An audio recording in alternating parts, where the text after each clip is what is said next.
mais um vídeo aqui do Mini. Hoje o vídeo vai ser diferente, vai ser com duas perspectivas.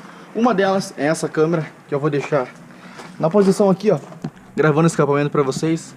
A outra eu vou colocar na minha cabeça aqui pra vocês verem o tal do pod, porque eu vou fazer hoje um vídeo, como tá no título, já viram? Um rolê ao som do escape.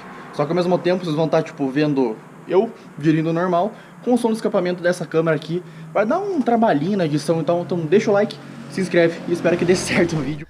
Pois é, já viram no início do vídeo que eu acabei fazendo cagada, né? Eu já errei na forma de filmar, ao invés de filmar no modo fotografia, eu filmei no modo retrato. Não ficou na paisagem, ficou em modo em pé, então ficou uma merda. Qual que foi o segundo erro que eu cometi nessa vez? Nossa, eu sou campeão em cometer erro, né? Eu coloquei o meu sucessor, que ele prende a câmera, né? É o pedestalzinho que prende a câmera na lataria do carro. Ele simplesmente tava frouxo. Daí o que aconteceu? Eu coloquei ele ali, tava na posição perfeita.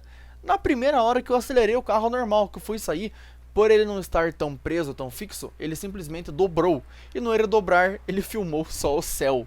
Simplesmente, ele tava para filmar o meu escapamento e começou a filmar o céu e eu não percebi isso. Eu só andei com o carro.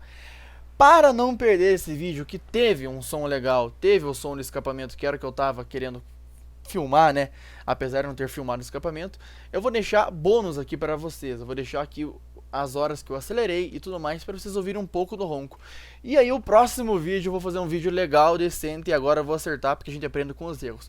Eu vou colocar a primeira perspectiva na minha cabeça para vocês verem o POV normal, e a segunda perspectiva eu já consegui prender aqui na hora que eu tô editando na minha câmera. Vou colocar o sucessor lá, ele vai ficar na posição certinha, aí vocês vão ter um vídeo show. Então vejam isso daí, só pra vocês escutarem um pouquinho do ronquinho. Coloquei as partes que eu acelerei, eu vi pipoco, ouvi troca de marcha, etc e tal.